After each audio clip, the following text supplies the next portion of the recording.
절망하지 않기 위하여 미운 오리 새끼, 그리고 그 오리의 기도. 어느 연못가 풀숲에서 엄마 오리가 알을 품고 있었습니다. 엄마 오리는 귀여운 아기 오리가 빨리 태어나기를 기다렸어요. 마침내 엄마 오리의 배 밑에서 귀여운 아기 오리들이 알을 깨고 머리를 내밀었습니다. 어머나, 어쩜 이렇게 귀여울까? 엄마 오리는 싱글벙글 웃으면서 아기 오리가 몇 마리인지 세어보았어요. 한 마리, 두 마리, 세 마리, 응? 그런데 아직까지 깨지지 않은 큰 알이 하나 있는 거예요. 이게 웬일이지? 참 이상하네. 왜 이렇게 알이 안 깨지는 걸까? 엄마 오리는 너무나 걱정이 됐대요.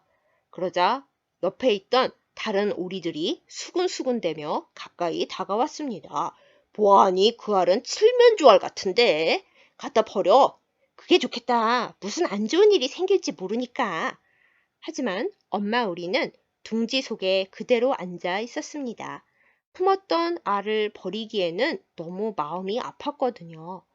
그때 큰 알이 기우뚱 하더니 금이 쫙 갔습니다. 그리고 드디어 알이 깨지면서 아기 오리가 나왔어요. 꾀꾀꾀꾀꾀꾀! 엄마 오리는 깜짝 놀라서 아기 오리를 보았습니다.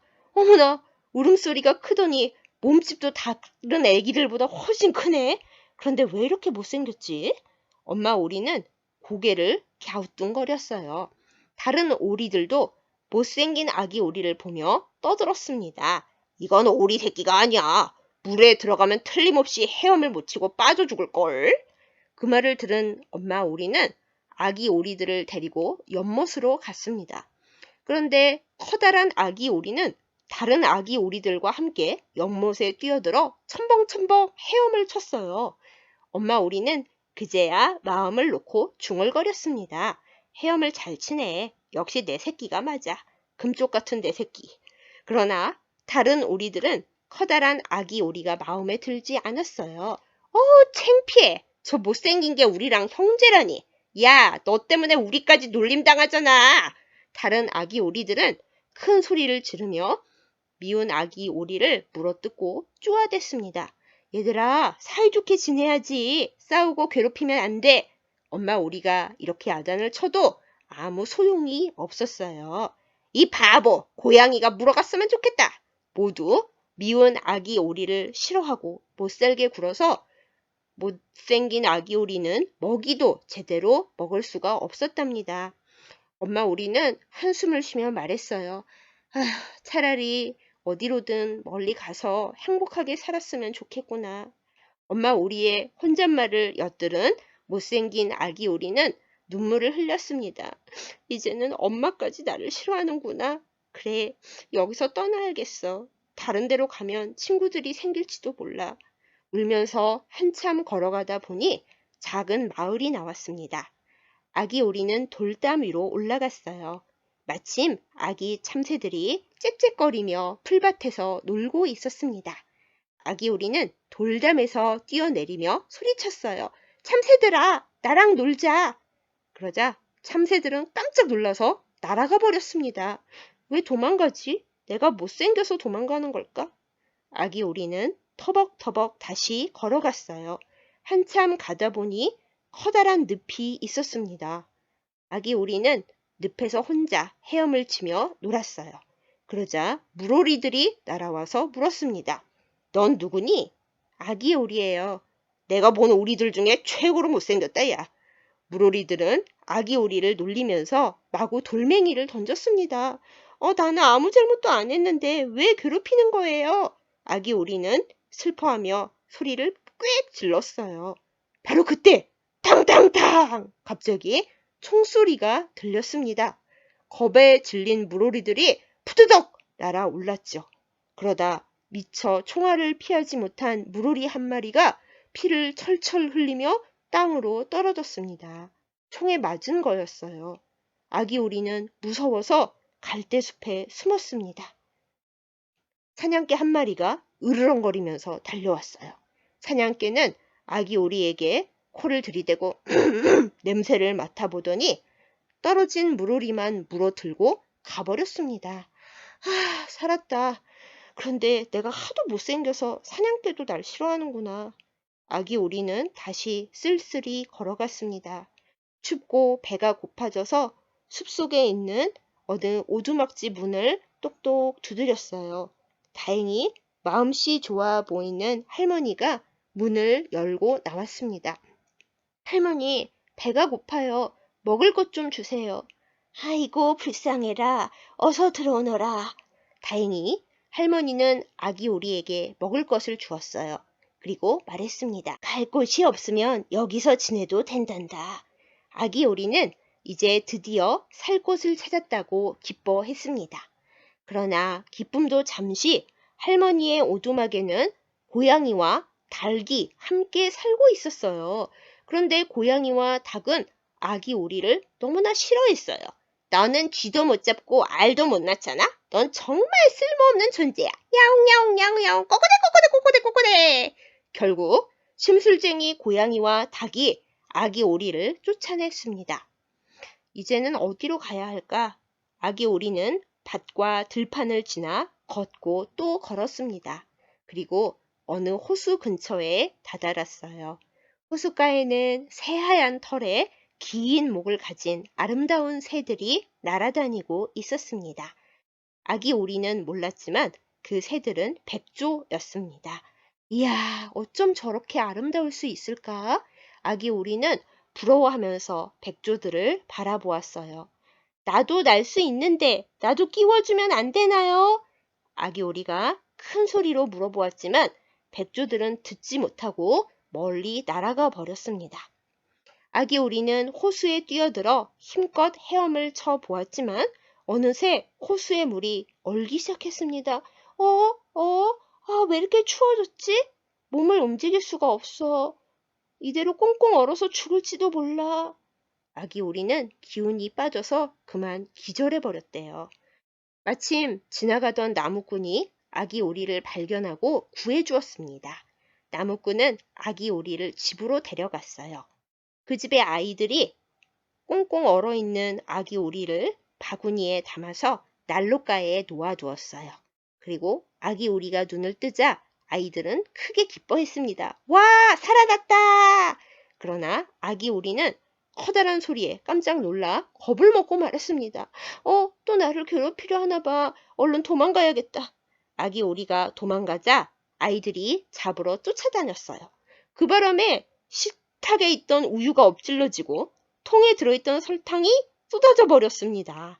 아이들의 엄마가 나타나 버럭 화를 냈습니다. 집안 꼴이 이게 뭐니? 엉망진창이 됐잖아.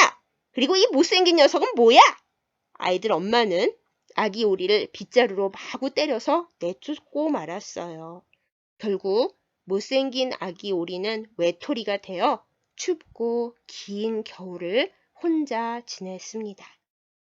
그리고 마침내 눈이 녹고 따뜻한 봄이 왔어요. 들판에 예쁜 꽃들이 가득 피었습니다. 아, 봄이 왔구나. 다행히 살아남았다. 이제 호숫가에서 헤엄을 칠 수 있겠어. 아기 오리는 호수로 가기 위해 날개를 폈습니다. 그런데 이게 웬일일까요?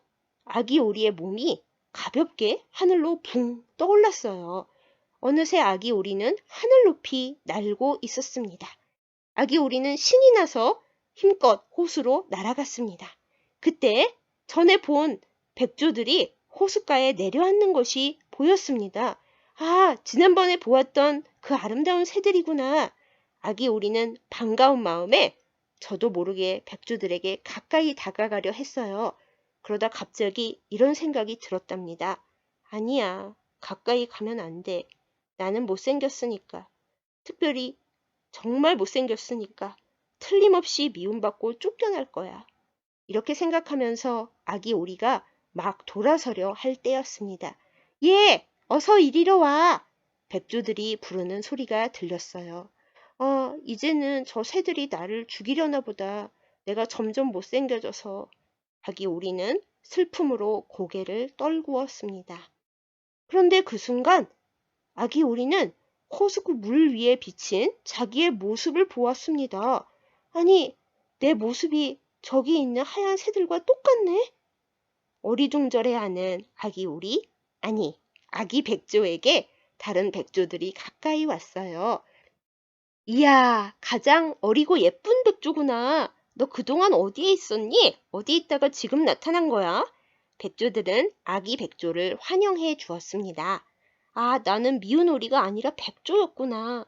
그제서야 자신이 누구인지 알게 된 어린 백조는 기쁨의 눈물을 흘렸습니다. 하나님, 어디서부터 무엇이 잘못됐을까요? 정말 모르겠어요. 어느 날 문득 깨닫고 보니 저는 주변 사람들이 달가워하지 않는 존재가 되어 있었어요. 사람들은 왜 절 싫어하고 멀리 할까요? 왜 저를 비웃을까요? 제가 못생겼기 때문일까요? 공부를 못하기 때문일까요? 제가 센스가 없나요? 아니면 제 입장만 먼저 생각해서 그런가요? 그것도 아니면 우리 집이 가난해서일까요? 제가 겁쟁이라서 그럴까요? 잘하는 게 하나도 없어서 그런가요? 아니, 이 모든 게 다 이유인 걸까요? 정말 모르겠어요, 하나님.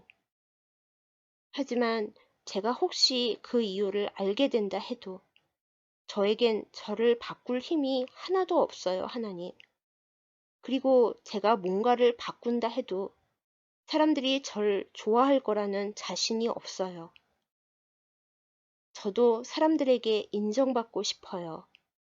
사랑받고 싶어요. 인싸도 되고 싶어요. 말로는 괜찮아. 나 혼자여도 돼. 다 꺼지라고 해. 라고 하면서도 제 마음은 울고 있어요.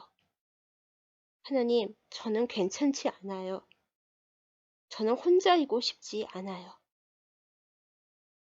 저를 두고 가지 마세요. 라고 말하고 싶지만 말할 수가 없어요, 하나님. 누가 저의 마음을 알아줄까요?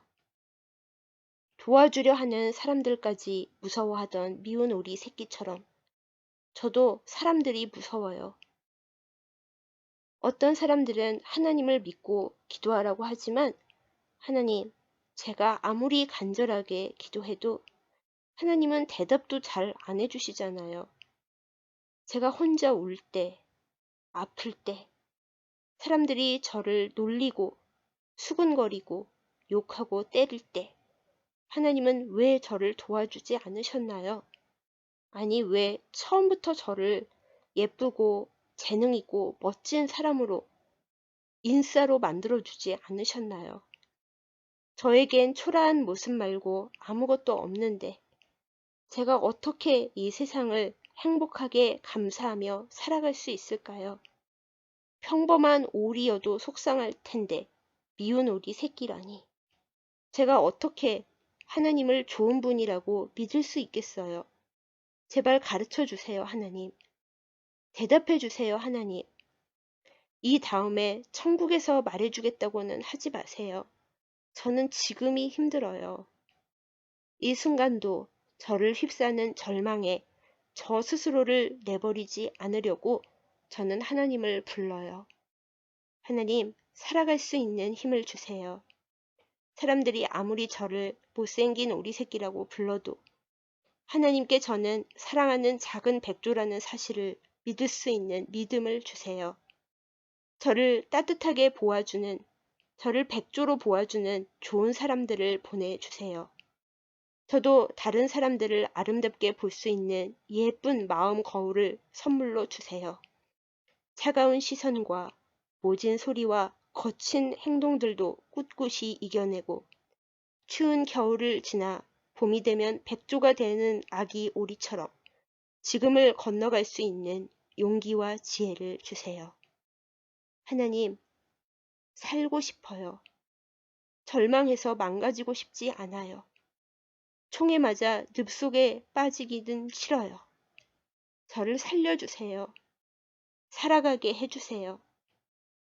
그래서 언젠가는 저처럼 아파하는 사람들에게 자신이 백조인 줄도 모르고 미운 새끼 오리라고 생각하며 절망하는 누군가에게 사실 너는 백조라고, 봄이 올 때까지 내가 너의 곁에 있어줄 거라고, 눈에는 안 보이지만 사실 하나님께서 너를 지금도 지키고 계시다고 말할 수 있게 해주세요.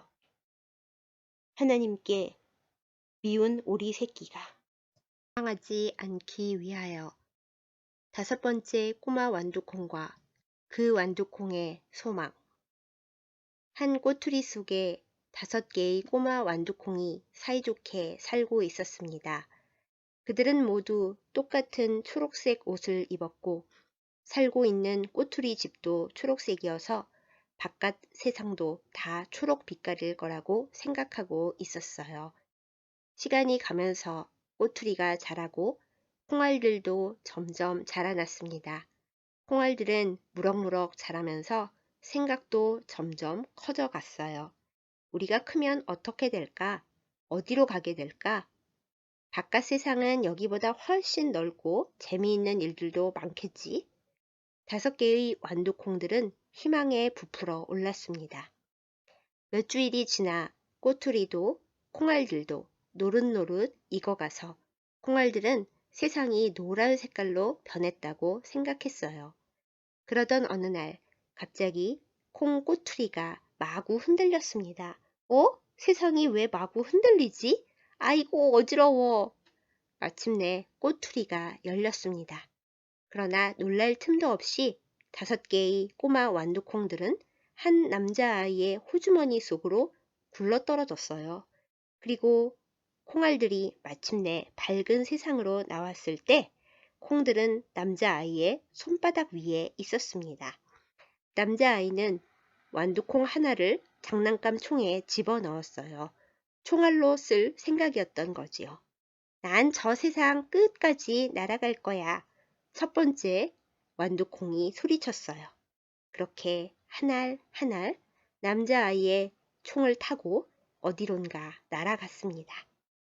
그중 막내인 5번째 콩알은 어느 다락방 창문 밑에 있는 구멍 속으로 쏙 들어갔어요.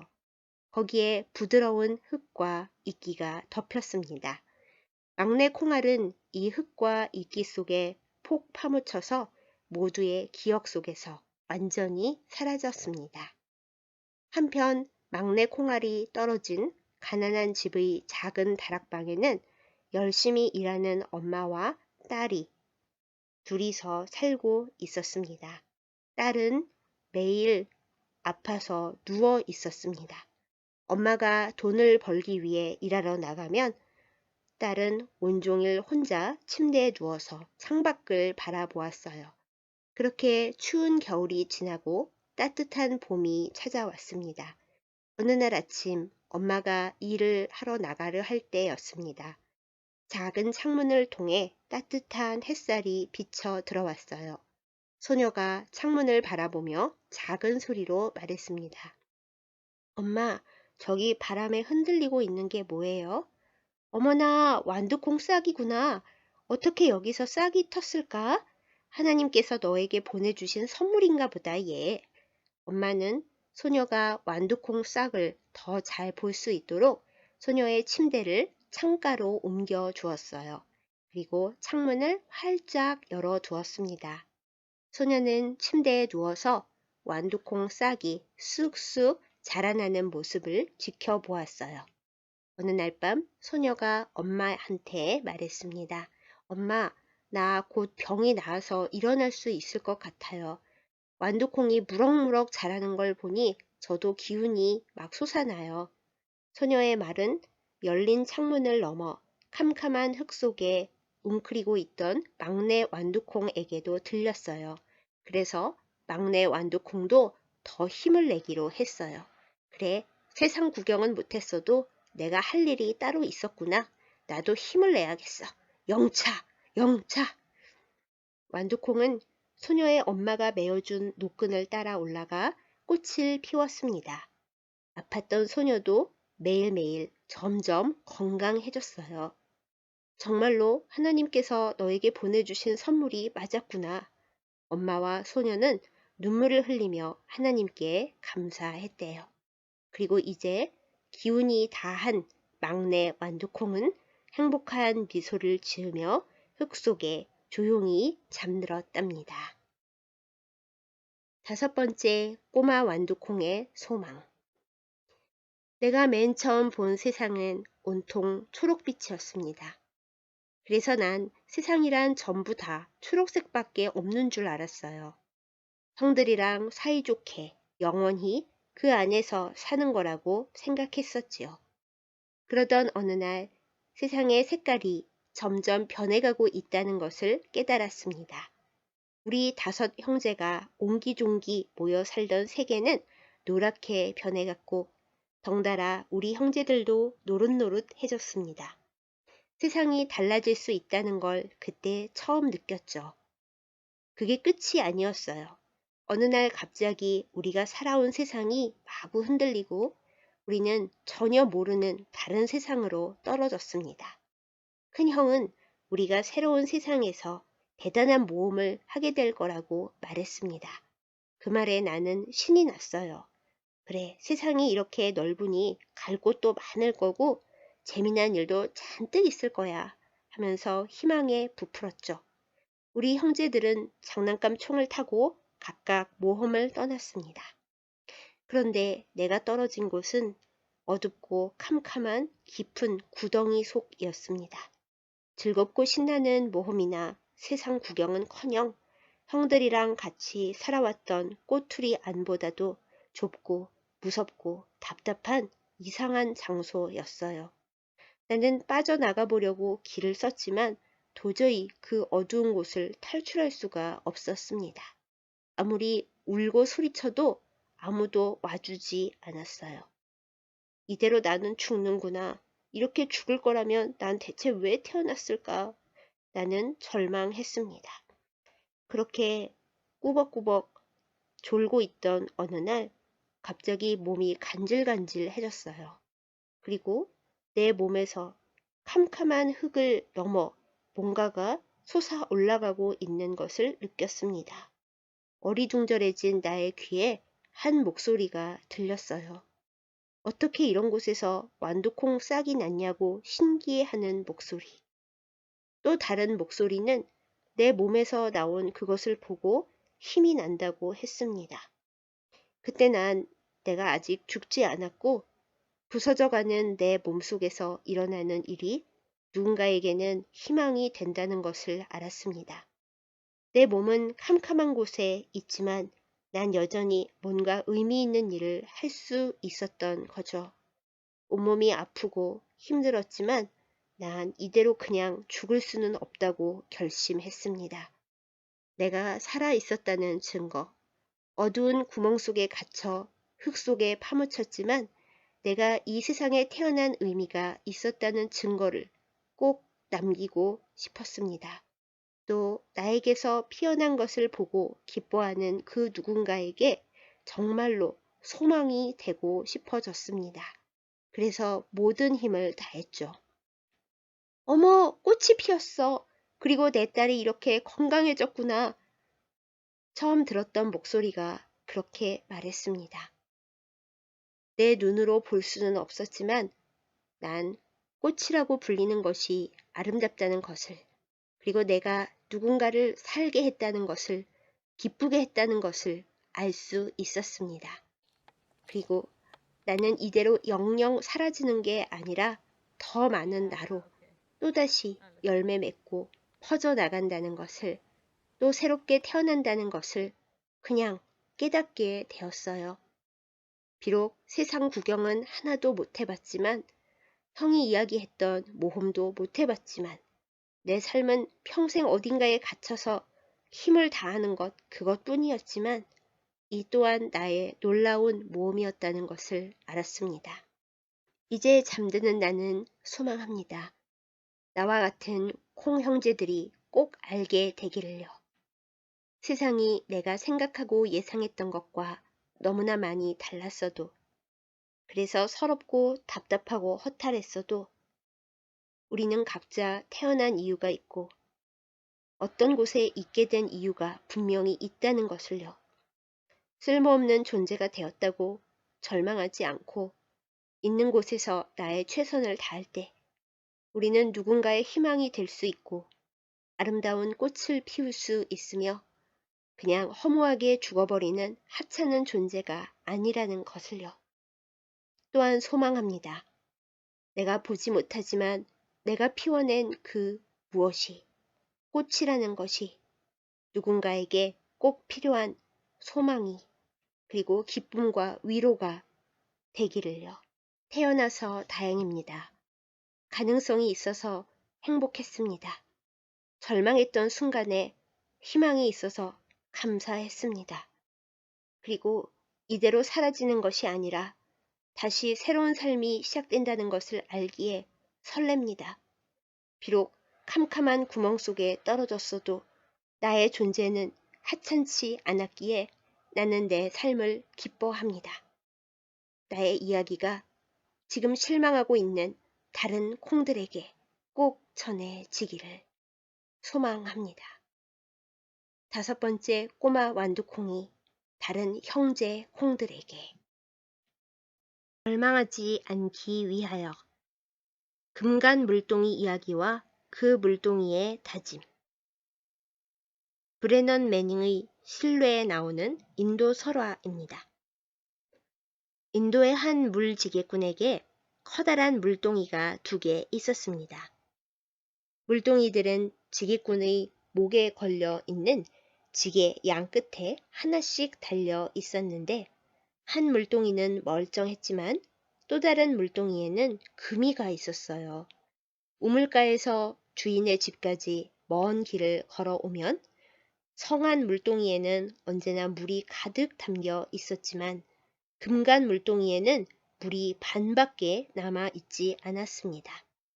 그래서 물지게꾼은 날마다 한 동이 그리고 반 밖에 물을 나르지 못했죠. 금간 물동이는 소임을 절반밖에 다할 수 없어서 슬펐고 자기 흠이 몹시 부끄러웠답니다. 어느 날 이 불행한 금간 물동이는 우물가에서 물지게꾼에게 입을 열었어요. 저는 제가 부끄러워요. 당신께 사과하고 싶어요. 왜? 무엇이 부끄럽지? 라고 지게꾼이 물었습니다. 물동이는 대답했어요. 주인님 댁까지 가는 동안 금간 옆구리로 물이 다 새는 바람에 저는 지난 2년간 물을 절반밖에 나르지 못했어요. 당신은 고되게 일하시고도 제 흠 때문에 수고의 대가를 다 얻지 못하고 계세요.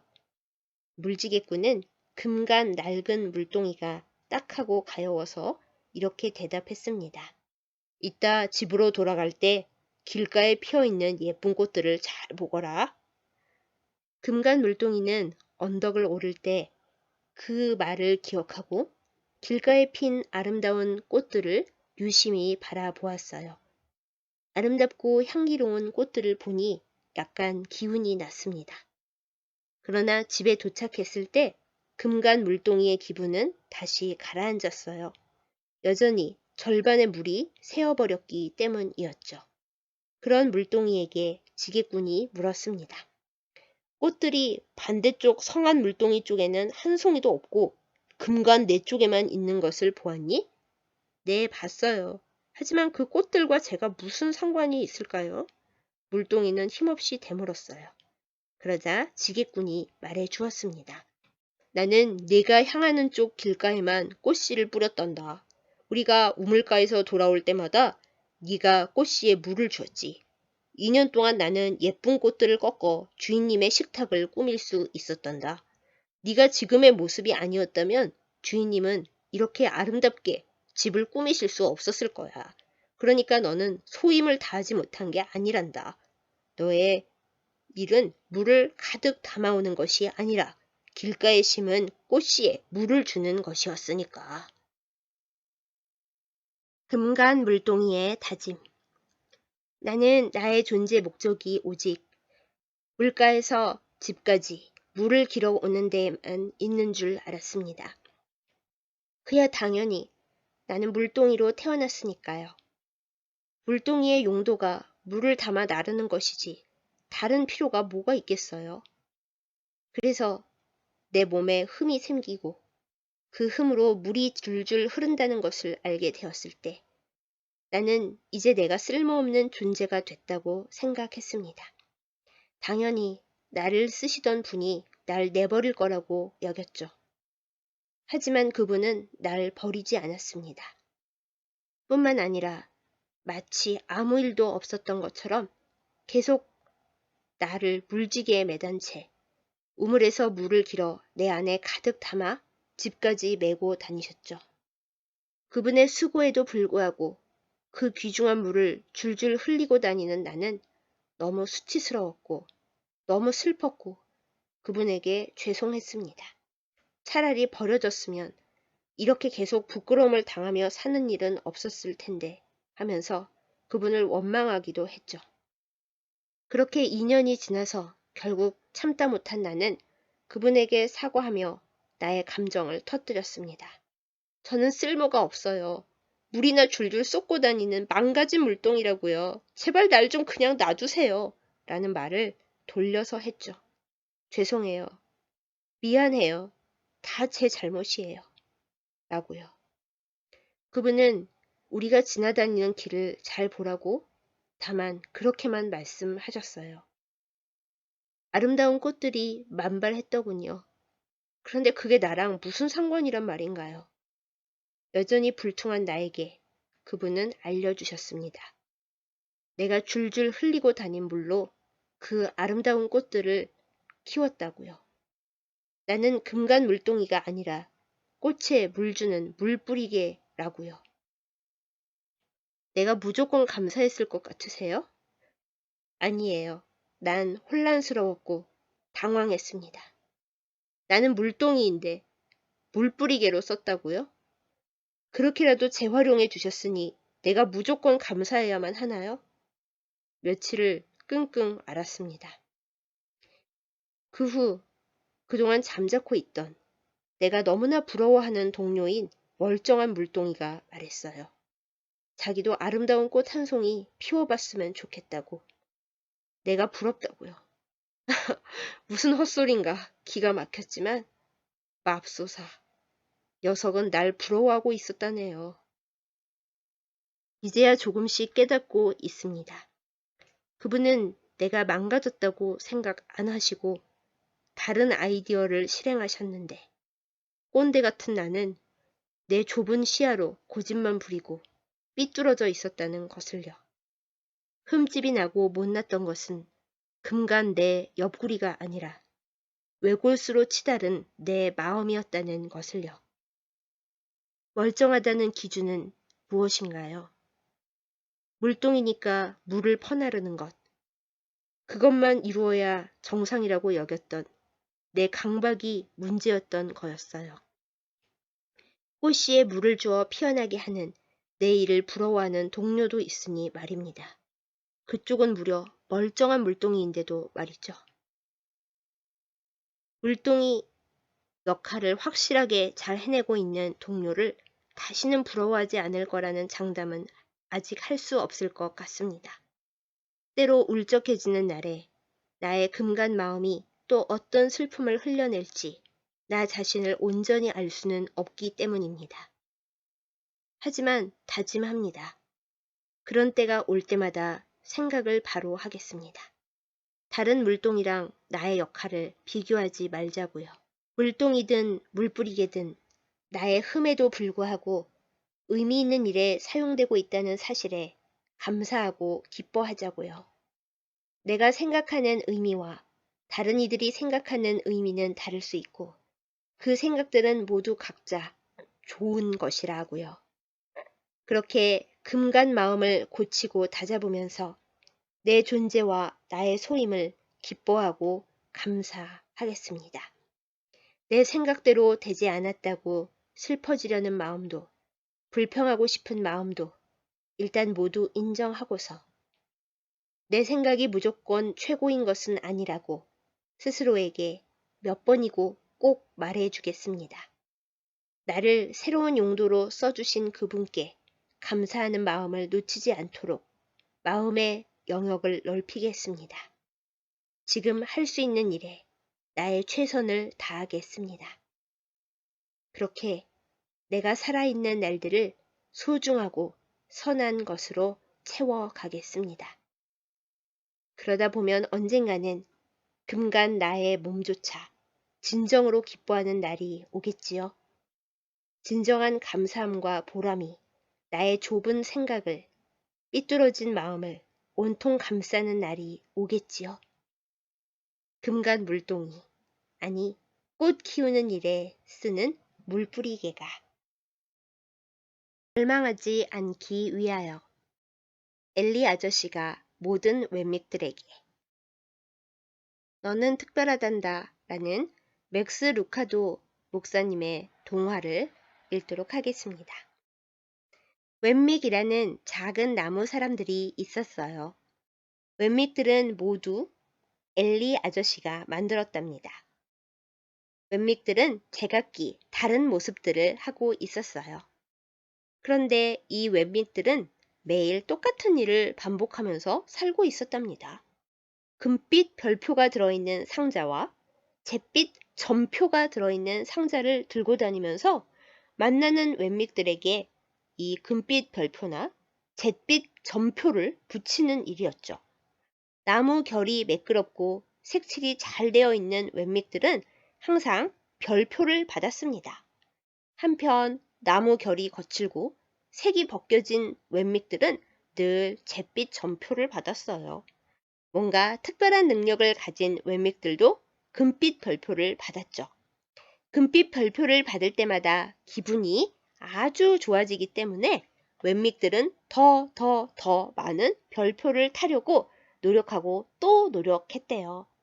그러나 어떤 웹믹들은 아무리 애써도 잿빛 점표밖에 받을 수 없었답니다. 펀치넬로도 그렇게 잿빛 점표만 받는 웹믹이었어요. 남들보다 높이 뛰어보려고 길을 썼지만 그때마다 넘어졌고 그러면 다른 웹믹들이 달려들어 잿빛 점표를 잔뜩 붙였습니다. 넘어져서 나무로 만든 몸에 상처라도 나면 못생겨졌다고 더 많은 점표를 붙였고 왜 넘어졌는지 말하려고 하면 그 모습이 웃기다고 또 점표를 더 붙였죠. 그래서 언제부턴가 펀치넬로는 밖에 나가기가 싫었습니다. 점표를 받는 것이 두려웠기 때문이었어요. 점표가 많이 붙어 있다고 덤으로 점표를 하나 붙이는 웹믹들까지 있었다니까요. 웹믹들은 펀치넬로를 보며 수근거렸어요. 펀치넬로는 좋은 나무 사람이 아니야. 그렇지, 저 많은 점표들을 봐. 그 소리를 자꾸 듣다 보니 펀치넬로도 자신이 좋은 나무 사람이 아닌 것 같다고 말하고 생각하게 되었습니다. 펀치넬로는 어쩌다 밖에 나가게 되어도 점표가 많이 붙어 있는 웹믹들하고만 어울렸어요. 그래야 마음이라도 편했으니까요.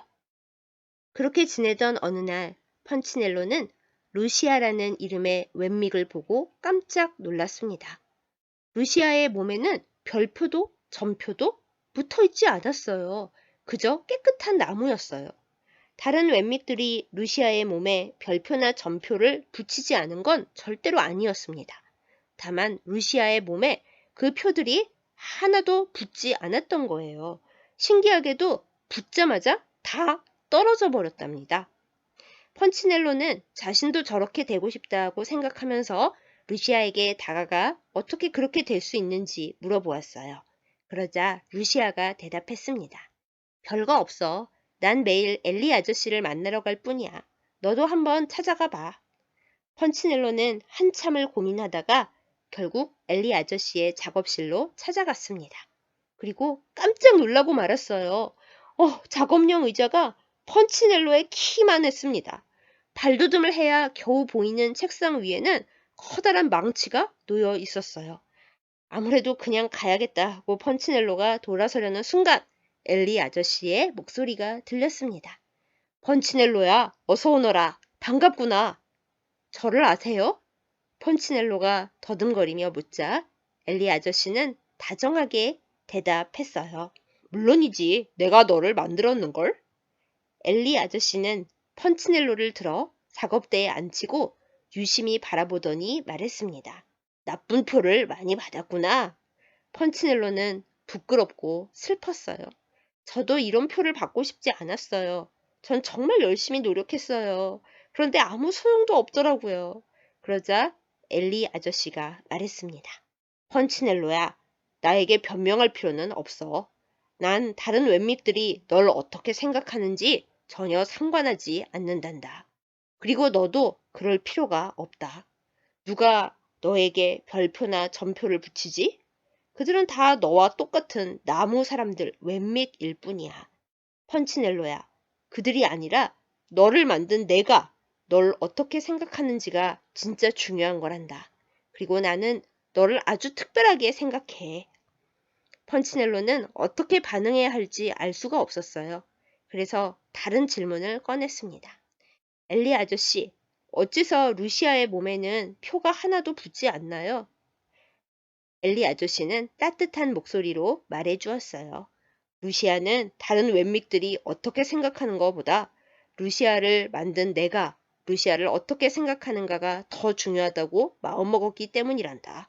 그 표는 네가 중요하게 여기고 신경 쓸 때만 너에게 붙어 있을 수 있는 거야. 엘리 아저씨는 펀치넬로를 다시 바닥에 내려주었어요. 그리고 펀치넬로가 밖으로 나갈 때 말했습니다. 매일 날 찾아오너라. 그리고 꼭 기억하렴. 넌 아주 특별하단다. 나는 나쁜 나무 사람을 만든 적이 한 번도 없단다. 펀치넬로는 걸어가면서 생각했어요. 엘리 아저씨의 말이 맞을지도 몰라. 바로 그 순간 펀치넬로의 몸에서 검은 점표 하나가 땅으로 툭 떨어졌습니다. 엘리 아저씨가 모든 웹믹들에게 내가 만든 사랑하는 웹믹들아, 난 너희 하나하나를 만들 때 오래오래 고심해서 특별하게 만들었단다. 아름답고 조화로운 웹믹 나라를 만들려고 이런저런 다양한 모습과 능력을 넣어 내 손으로 하나하나 직접 깎고 색칠을 했지. 너희의 다양한 모습이 나에게는 큰 기쁨이고 보람이었단다. 그런데 언젠가부터 너희는 내가 전혀 의도하지 않았던 이상한 행동을 시작했더구나. 너희들끼리 정한 기준으로 서로 비교하면서 누구에게는 금빛 별 스티커를 붙이고 누구에게는 회색 점 스티커를 붙이고 대체 누가 너희에게 너희가 정한 평가 기준이 옳다고 했니? 금빛 별도 회색 점도 너희 웹믹들에 대한 내 생각에는 내 평가에는 아무 상관이 없는데 말이다. 의미 없는 일로 어떤 웹믹은 우쭐거리고 어떤 웹믹은 슬퍼하는 것을 지켜보는 내 마음이 너무 아프단다. 그러지 말라고 말려도 보고 설득도 했지만 너희를 만든 내 말을 듣는 웹믹이 거의 없더구나. 너희는 너희를 만든 내 말도 듣지를 않더구나. 사랑하는 웹믹들아, 나에게는 금빛표를 받는 웹믹도 회색 점을 받는 웹믹도 똑같은 무게의 의미로 소중한 나의 나무 사람들이란다. 다 똑같지 않게 만들려고 내가 얼마나 많이 생각하고 연구했는지 너희가 아니? 너희는 색이 예쁘게 칠해지지 않았다고 잿빛 점표를 주고 또 그것을 당연하게 붙이고 다니더라만 아니야. 너희가 오해한 거란다. 색을 좀 덜 칠한 것도 나의 아이디어 중 하나였어. 모든 웹믹들을 다 똑같이 번쩍거리게 해 놓으면 그건 웹믹 공동체 작품이 아니라 웹믹 복제품 덩어리들 뿐이라는 것을 왜 모르니? 너희가 제발 알아주면 좋겠구나. 웹믹들아, 너희는 각자 이 세상에 단 하나밖에 없는 나의 수제품, 나의 스페셜 에디션이란다. 부디 너희가 만들어낸 그 조그마한 스티커를 가지고 그것을 자랑하거나 그것에 절망하지 말아다오. 특히 회색 점표를 붙이고 다니는 웹믹들아. 그 표는 너희가 몸에 붙이기를 허락했기 때문에 붙어 있을 뿐. 너희가 원하지 않는다면 절대로 너희 몸에 붙어 있을 수 없단다. 같은 웻믹들이 붙인 회색 점표에 움츠러들지 말아다오.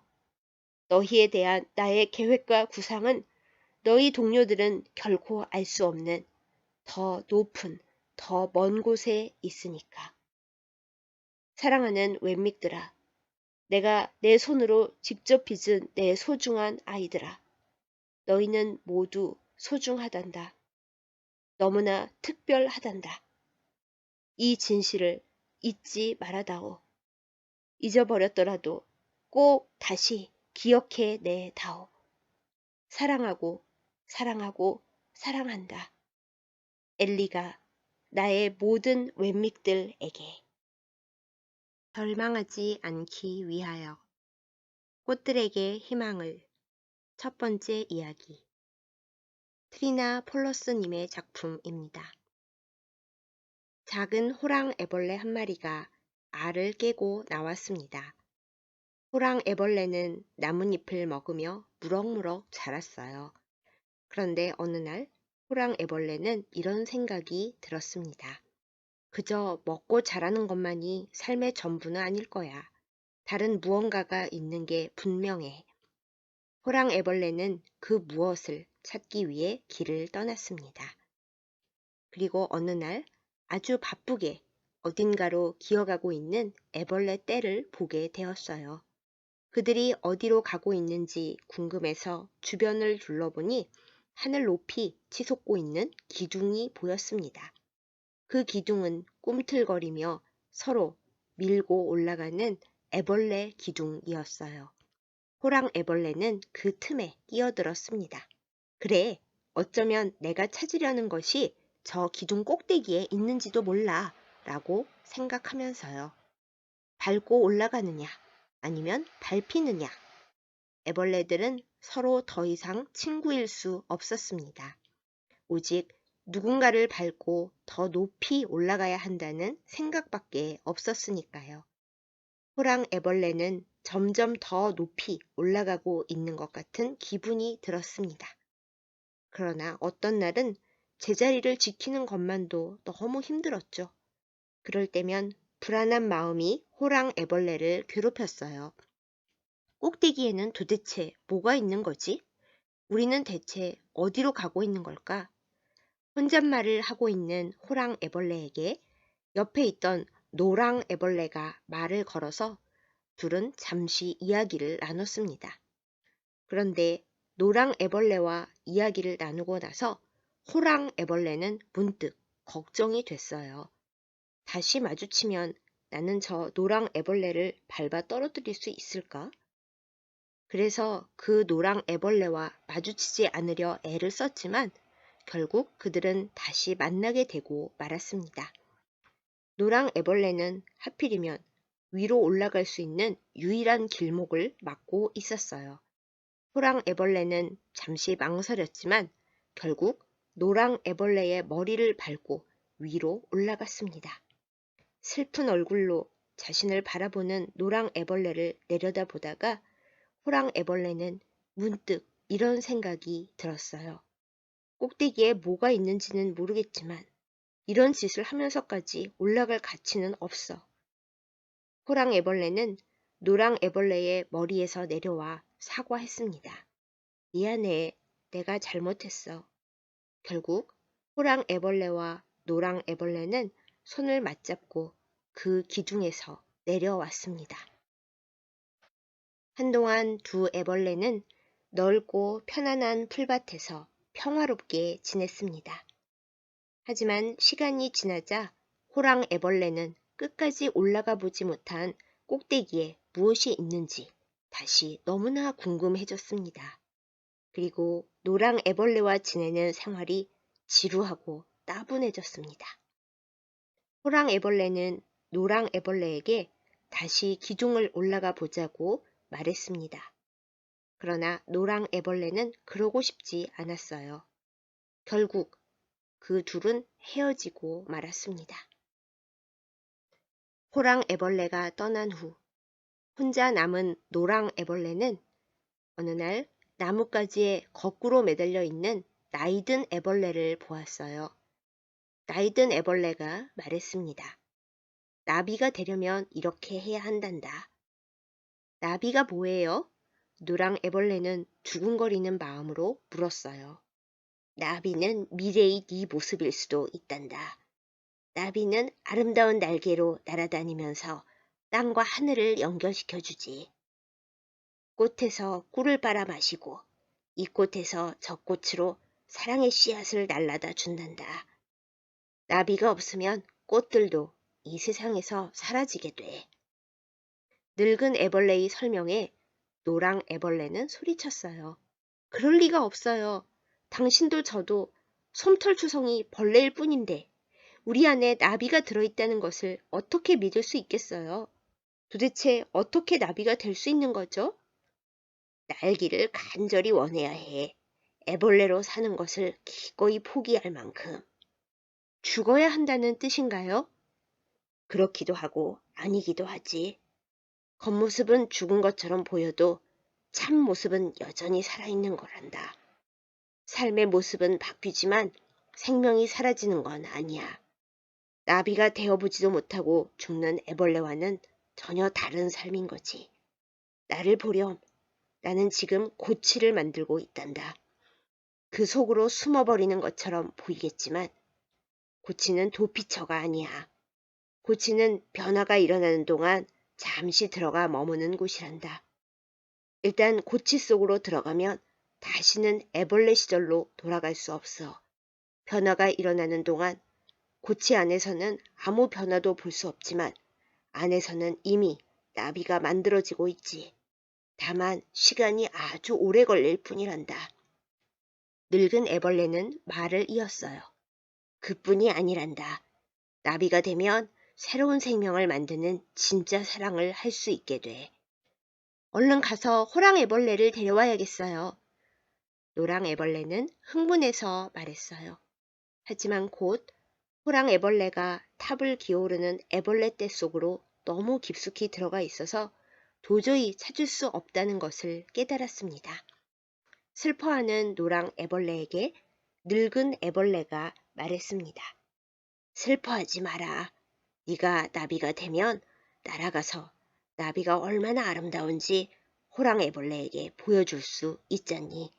그러면 호랑 애벌레도 나비가 되고 싶어 할 거야. 노랑 애벌레는 가슴이 찢어질 것 같았습니다. 혹시 호랑 애벌레가 돌아왔다가 내가 없는 것을 알면 어떡하지? 내 새로운 모습을 알아보지 못하면 어떡하지? 호랑 애벌레가 그냥 계속 애벌레로 살겠다고 하면 어떡하지? 그보다도 난 아무것도 할 수 없는 고치 속으로 들어갈 수 있을까? 나비가 된다는 보장도 없는데 하나뿐인 내 목숨과 미래를 걸어도 되는 걸까? 오래 망설이고 고민했지만 결국 노랑 애벌레는 자신을 희망으로 설레게 한 늙은 애벌레의 말대로 해보기로 결심했어요. 그리고 늙은 애벌레 바로 옆에 매달려 고치를 만들기 시작했습니다. 우와, 나도 고치를 만들 수 있구나. 내 안에 고치를 만들 수 있는 힘이 있다면 틀림없이 나비가 될 수 있는 힘과 재료도 들어있을 거야. 노랑 애벌레는 생각했습니다. 그리고 아주 열심히 기다림을 시작했습니다. 세상의 모든 꽃들이 애벌레들에게 애벌레들아, 너희의 탄생과 성장과 변화는 우리 모든 꽃들에게 우주만큼의 의미를 지닌다는 것을 알고 있니? 우리는 너희에게 우리의 미래를 빚지고 있어. 너희를 통해 미래의 우리를 꿈꿀 수 있으니까. 물론 그 과정이 엄청 오래 걸리고 죽도록 힘들다는 거 알고 있어. 중간에 길을 잃거나 다 포기해버리고 싶을 때도 많다는 걸 알아. 그럼에도 불구하고 부디 나비가 되기 위한 마음의 갈망과 목마름과 질문들을 멈추지 말아줘. 고민하고 발버둥 쳐봤자 아무 의미도 없다고 체념하지 말아줘. 말도 안 되는 헛된 꿈을 꾸고 있는 건 아닐까 걱정하고 불안해하지 마. 너희가 생각을 멈추고 나아감을 멈추고 기다림과 인내를 멈추어 버린다면 얘들아, 이 세상에 더 이상은 희망이 없는 거야. 너희는 스스로를 작고 초라한 벌레 한 마리일 뿐이라고 여길지도 모르지만 아니야. 너희는 세상을 움직이는 소망이고 세상의 미래야. 이 사실을 잊지 말아줘. 그리고 부디 지금 너희가 있는 각자의 그 자리에서 힘내줘. 항상 너희를 응원해. 꽃의 미래를 지키는 애벌레들에게 세상의 모든 꽃들이. 다음 시간에 두 번째 이야기로 이어집니다. 절망하지 않기 위하여. 꽃들에게 희망을 두 번째 이야기. 트리나 폴러스님의 작품입니다. 한편 노랑 애벌레를 떠나 애벌레 기둥으로 돌아간 호랑 애벌레는 전보다 훨씬 빠른 속도로 위로 올라갔습니다. 그리고 노랑 애벌레를 잊으려고 노력했어요. 다른 애벌레들이 보기에 호랑 애벌레는 잔인하고 무자비했지만 호랑 애벌레는 그저 기둥 꼭대기에 오르기 위해 최선을 다하고 있다고 생각할 뿐이었죠. 만일 다른 애벌레가 불평을 했다면 호랑 애벌레는 날 원망하지 마. 삶이란 원래 험난한 거야. 독하게 마음먹지 않으면 살아갈 수 없어. 라고 대답했을 거예요. 아무튼 그렇게 애쓴 결과 호랑 애벌레는 꼭대기 근처에 마침내 도착했습니다. 그 높이에서는 움직임이 거의 없었어요. 모두들 여기까지 올라오는 동안 습득한 기술을 총동원해서 자기 자리를 굳게 지키고 있었습니다. 몸을 조금만 움직여도 엄청난 재난이 일어날 판이었거든요. 그러던 어느 날 호랑 애벌레는 자기 바로 위에 있는 애벌레가 하는 말을 들었습니다. 저놈들을 없애버리지 않으면 우리는 아무도 더 높이 올라갈 수 없어. 이 말이 끝나자마자 갑자기 애벌레 기둥이 우르릉 흔들렸습니다. 비명이 들리고 위에 있던 애벌레들이 우수수 떨어졌어요. 그 순간 기둥의 비밀을 깨달은 호랑 애벌레는 오싹해졌습니다. 꼭대기에서 밀리면 그대로 떨어져 죽어버린다는 진실을 깨달은 거예요. 그렇지만 위로 올라가는 방법은 이것밖에 없었고 호랑 애벌레는 꼭대기에 무엇이 있는지 꼭 알고 싶었기 때문에 포기할 수가 없었습니다. 그때 꼭대기에서 조그맣게 속삭이는 소리가 들려왔습니다. 헐, 여기엔 아무것도 없잖아. 그러자 다른 목소리가 대꾸했습니다. 쉿, 조용히 해, 이 바보야. 밑에 있는 놈들이 들으면 어쩌려고 그래. 우리는 놈들이 올라오고 싶어하는 자리에 있는 거라고. 호랑 애벌레는 절망했습니다. 밑에서 올려다 볼 때에는 대단해 보였는데 그 기둥 꼭대기는 전혀 고귀한 자리가 아니었습니다. 심지어 아무것도 없었습니다. 거기서 끝이 아니었어요. 또다시 속삭이는 목소리가 들렸습니다. 저기 좀 봐. 이런 기둥이 하나가 아니야. 여기도 저기도 사방에 온통 이런 기둥들이야. 호랑 애벌레는 실망을 넘어 분노했습니다. 노랑 애벌레를 떠나서 잔인한 짓을 해가며 목숨 걸고 기어 올라온 곳이 많고 많은 애벌레 기둥들 중 하나일 뿐이라니요. 게다가 꼭대기에 아무것도 없고 결말은 떨어져 죽는 것뿐이라니요. 헛고생을 했다고 후회하면서 호랑 애벌레는 두고 왔던 노랑 애벌레를 생각했습니다. 널 두고 여기 오는 게 아니었는데 다시 내려가야겠어. 내 꼴이 우습지만 아무것도 없는 꼭대기에서 떨어져 죽는 것보다는 나아. 그런데 이번에는 전혀 다른 술렁거림이 일어났습니다. 애벌레들이 서로 몸부림치고 있는 기둥 위를 노란 날개를 가진 아름다운 생명체가 자유롭게 맴돌며 날아다니고 있었어요. 정말 멋진 광경이었죠. 힘들게 기어 올라오지 않고 어떻게 저 높은 곳까지 갈 수 있었을까? 놀라움에 차서 바라보는 호랑 애벌레와 그 노란 생명체의 눈이 마주쳤습니다. 호랑 애벌레는 기둥을 처음 봤을 때 이후로 처음 느껴보는 흥분을 다시 느꼈습니다. 오래전에 어디선가 들었던 말이 어렴풋이 기억났어요. 오직 나비들만이. 그럼 저건 나비일까? 라고 생각하다가 호랑 애벌레는 그 생명체의 눈빛이 헤어진 노랑 애벌레와 매우 닮았다는 것을 깨달았어요. 설마 하면서도 호랑 애벌레의 기쁨은 점점 커졌습니다. 한편으로 노랑 나비의 눈 속에 담긴 사랑을 보며 자신은 그 사랑을 받을 자격이 없다는 생각에 슬프기도 했습니다. 호랑 애벌레는 달라지고 싶었어요. 다른 애벌레들에게 눈길 한번 주지 않았던 시간을 보상하고 싶었습니다. 결국 호랑 애벌레는 방향을 바꿔서 내려가기 시작했습니다. 온몸을 쭉 펴고 마주치는 모든 애벌레들의 눈을 바라보며 속삭여 주었습니다. 내가 꼭대기에 올라가 봤는데 거기엔 아무것도 없어. 물론 애벌레들은 그저 올라가는 데에만 정신이 팔려서 호랑 애벌레의 말을 제대로 듣지 않았지만요. 호랑 애벌레는 깨달았습니다. 그동안 높이 올라가려는 열망을 얼마나 잘못 생각하고 있었는지. 꼭대기에 오르려면 기어오르는 것이 아니라 날아야 하는 것이었어요. 마침내 땅으로 내려온 호랑 애벌레는 지친 몸과 슬픈 마음으로 예전에 노랑 애벌레와 함께 지내던 풀밭으로 찾아갔어요. 노랑 애벌레는 거기 없었고 호랑 애벌레는 그대로 웅크려 잠이 들었습니다.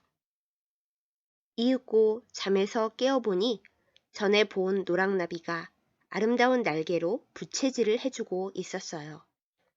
노랑나비는 조금 떨어진 곳으로 걸어갔다가 다시 날아오기를 몇 번이고 되풀이했습니다. 마치 자기를 따라오라는 것처럼요. 결국 호랑 애벌레는 노랑나비를 따라갔습니다.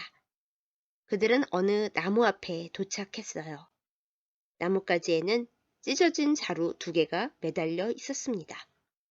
노랑나비의 간절한 몸짓을 보고 호랑 애벌레는 무엇을 해야 할지 이해하게 되었어요. 호랑 애벌레는 나뭇가지에 매달렸습니다. 그리고 노랑나비는 조용히 오랫동안 기다렸습니다. 그러던 어느 날 마침내 새로운 시작이 찾아왔습니다. 새 호랑나비의 탄생. 꽃들에게 또 하나의 희망이 찾아오는 순간이었습니다. 나비를 품고 있는 세상의 모든 애벌레들을 위한 기도. 길을 찾아 헤매고 있기에 길을 잃을 수 있다는 진실을 깨닫게 하여 주소서. 오래 헤매고 방황할지라도 끝내 길을 찾아내게 하시며 그 길이 막막하고 끝없어 보일지라도 깊은 인내심으로 나아감을 멈추지 않게 하소서.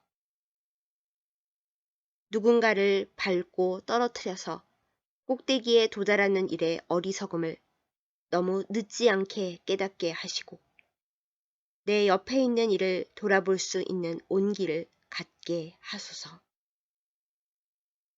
길이 아니라는 것을 깨달을 때 후회 없이 미련 없이 잘못된 데에서 돌아설 수 있는 용기와 결단력을 주소서.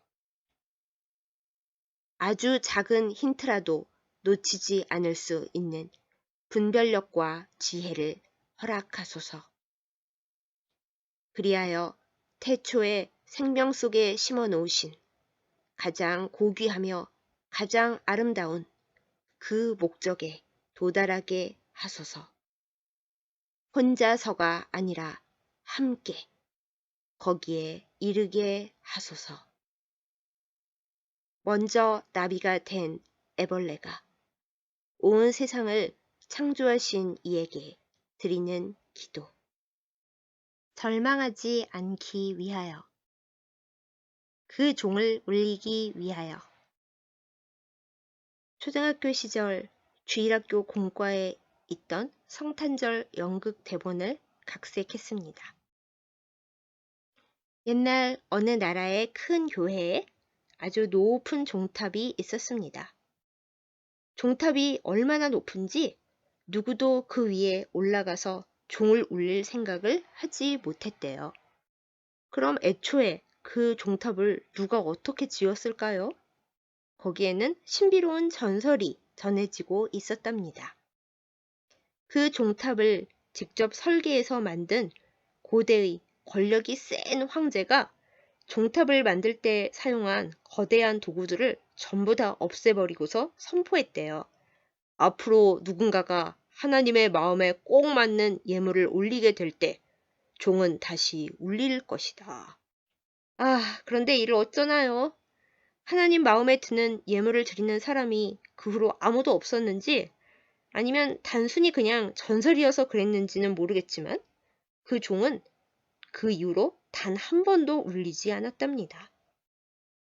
그러던 어느 날 그 종을 꼭 울리고 말겠다는 집념을 가진 왕이 온 나라에 명령을 내렸습니다. 이번 성탄절 전날 밤 예배 때에 원하는 사람 모두에게 교회 제단에 나와 아기 예수님께 예물을 드릴 기회를 주겠다. 그리고 누구라도 종을 울리면 큰 상을 내리겠다. 이 소식에 온 나라가 들썩였습니다. 모두 과연 그 종이 정말 울리게 될지, 누가 그 종을 울릴지 몹시 궁금해했습니다. 드디어 성탄절 전날 저녁이 왔습니다. 수많은 사람들이 교회로 몰려가 조용해진 저녁 시간, 교회 인근의 변두리에 살던 한 가난한 소녀가 어린 남동생과 함께 교회로 가고 있었어요. 소녀는 교회의 성탄 예배에 꼭 참석하고 싶었지만 그동안 기회가 없었습니다. 그러다가 모든 백성에게 교회를 개방한다는 왕의 특별한 명령으로 예배에 참석할 수 있게 되어 바쁜 일을 마치자마자 늦게라도 출발했던 거지요. 그런데 소녀와 남동생이 인적이 드문 숲길을 지나고 있을 때 어디선가 고통스러운 신음소리가 들려왔습니다. 살려주세요. 남매가 놀라서 달려가 보니 머리카락이 하얀 어르신 한 분이 쓰러져 있었어요. 어르신, 어디가 편찮으세요? 예배에 가던 중이었는데 갑자기 어지러워서 쓰러졌단다. 정신을 잃은 틈에 누가 내 보따리도 가져가 버렸구나. 아이고 머리야. 넘어지면서 머리를 다치셨는지 어르신은 피를 흘리고 있었습니다. 소녀는 자신의 낡은 치마를 찢어내어 어르신의 머리에 붕대로 둘둘 감았어요. 그리고 남동생에게 말했습니다. 누나는 이분을 모시고 의사 선생님께 갈 테니까 네가 교회에 다녀와. 동생은 깜짝 놀라서 말했어요. 안 돼, 누나. 정말 가고 싶어 했잖아. 도와드렸으니 그냥 가자. 누군가 다른 사람이 지나갈 거야. 아니야, 모두 교회에 가 있어서 오늘 밤엔 아무도 안 지나갈 거야. 그럼 이분은 돌아가시게 돼. 그럴 수는 없어. 그럼 나도 안 갈래. 너는 꼭 가. 그리고 소녀는 잠시 망설이다가 낡은 앞치마에서 은전 한 잎을 꺼냈어요. 이건 다른 사람들이 모두 예물을 드린 후에 몰래 살짝 재단에 두고 와. 알겠지? 누나가 모은 거 은화 2잎 아니야? 의사 선생님께 이 분을 치료받게 하려면 은화가 필요할 거야. 그러니까 한 입만 드리도록 하자. 결국 동생은 교회 쪽으로 떠나고 소녀는 아쉬운 마음을 달래며 어르신을 부축해 마을 쪽으로 발길을 옮겼습니다. 한편 모두가 기대하던 예물 봉헌 시간이 되었습니다. 먼저 그 나라에서 가장 돈이 많은 부자 상인이 나와서 아주 크고 귀한 보석을 드렸습니다. 커다란 보석이 내뿜는 광채가 눈부셨지만 종은 역시 울리지 않았습니다. 그 나라에서 가장 존경받는 학자가 나와서 자신이 평생 연구한 내용을 담은 두꺼운 책을 드렸습니다. 그러나 종은 감감무소식이었습니다. 모두 그렇게 저마다의 예물을 드린 후에 마지막으로 그 나라의 왕이 나왔습니다. 그는 제단 앞에 무릎을 꿇고 자신이 쓰고 있던 왕관을 벗어 제단에 놓았습니다. 모두 이번에야말로 종이 울리지 않을까 기대했지만 한참을 기다려도 그저 바람 소리밖에 들리지 않았습니다. 실망한 사람들은 수군거렸습니다. 역시 전설이었던 거야. 아니, 애초에 정성만으로 종이 울린다는 게 말이 돼, 말이? 아니, 왕관을 들여도 안 울리는 종이라니, 그 참. 와글와글 시끄러울 때 믿을 수 없게도 맑고 커다란 종소리가 들려오기 시작했어요. 댕, 댕, 댕, 댕. 이거보다 훨씬 멋진 소리였겠지만 제 한계입니다. 한참을 울리던 종소리가 멎었을 때 누군가가 소리쳤어요. 왕께서 드린 왕관이 결국 종을 울렸다. 그렇구나. 전하께서 종을 울리셨다.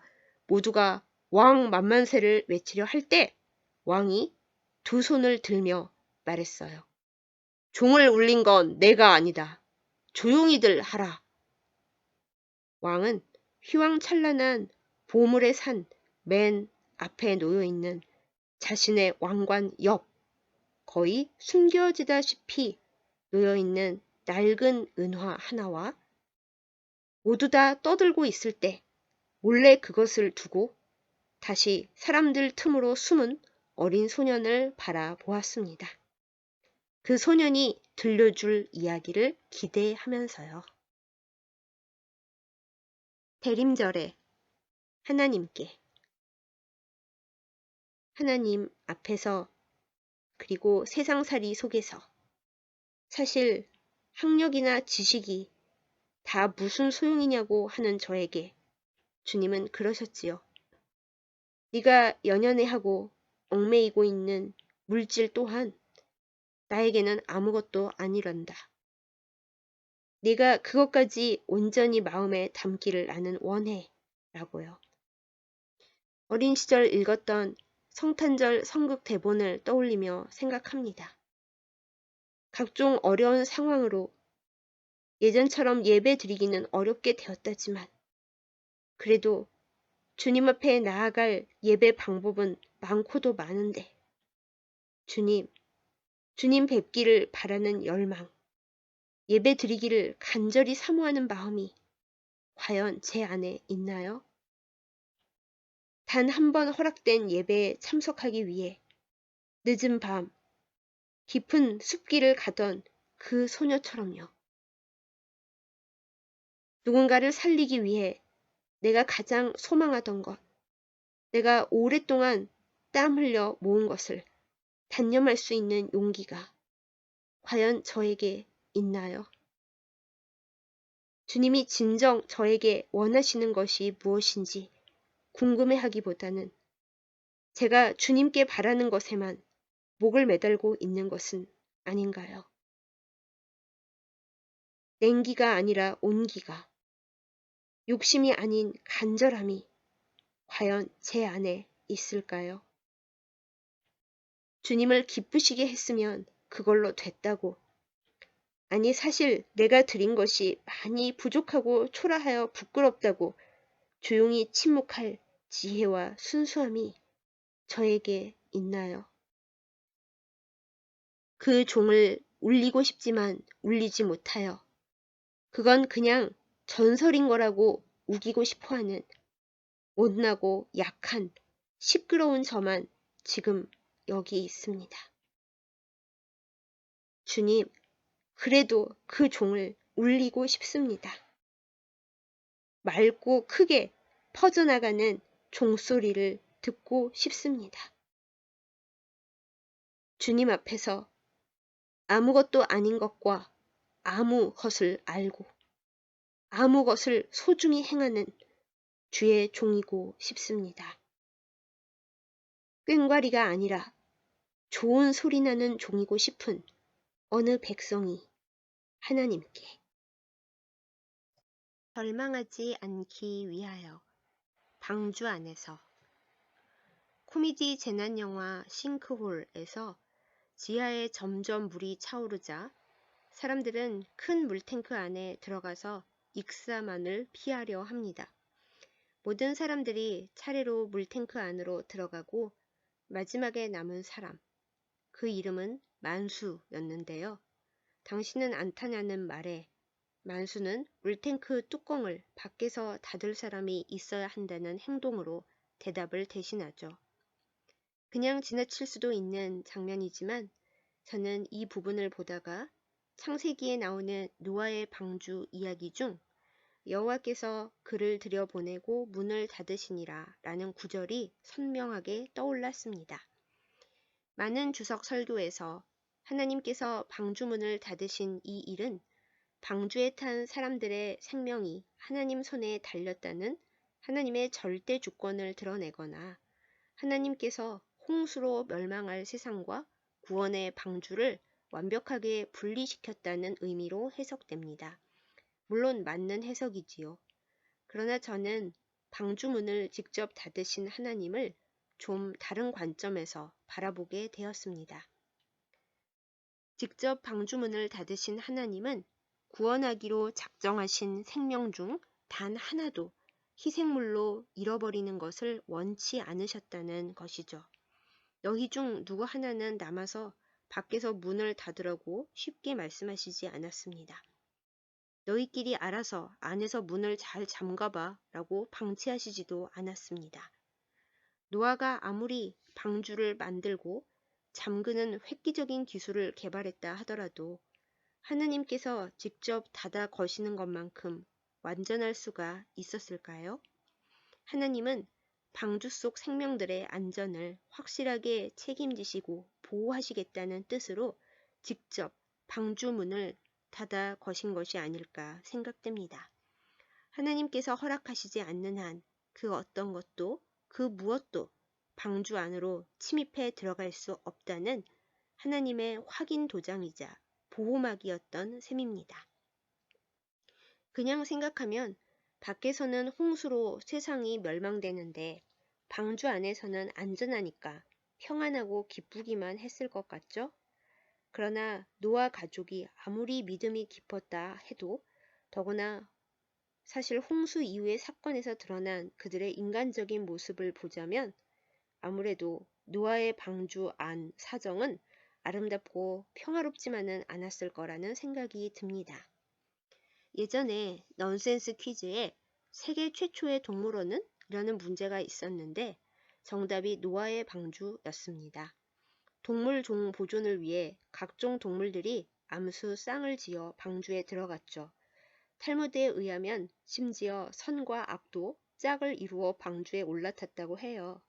그러니 그 안은 인간 8명과 온갖 동물들의 우리이지 않았겠습니까? 영화 싱크홀에서 밖에서 뚜껑이 꽉 닫힌 큰 물탱크 안에 들어간 사람들이 캄캄하고 답답한 그 안에서 물의 흐름에 따라 이리저리 요동치며 난리 북새통을 겪는 것을 보면서 저는 노아의 방주 사정도 만만치 않았겠구나 라고 새삼 절감했어요. 하루 이틀도 아닙니다. 성경 기록에 따르면 홍수는 노아가 600세 되던 해의 둘째 달 17일에 시작됐어요. 그리고 지면에서 물이 모두 말라서 하나님께서 노아에게 밖으로 나오라고 하신 때는 그 다음 해 두 번째 달 27일이었습니다. 그러니 자그마치 1년하고도 열흘을 그들은 하나님만 믿고 기약 없이 방주 속에 있었던 거죠. 말이 쉬워 1년 열흘이지. 까마귀와 비둘기를 보내어 지면 상태 테스트를 진행하는 내내 그들은 얼마나 애가 타고 조마조마하고 갑갑했을까요? 앞을 모르는 미래가 얼마나 막막했을까요?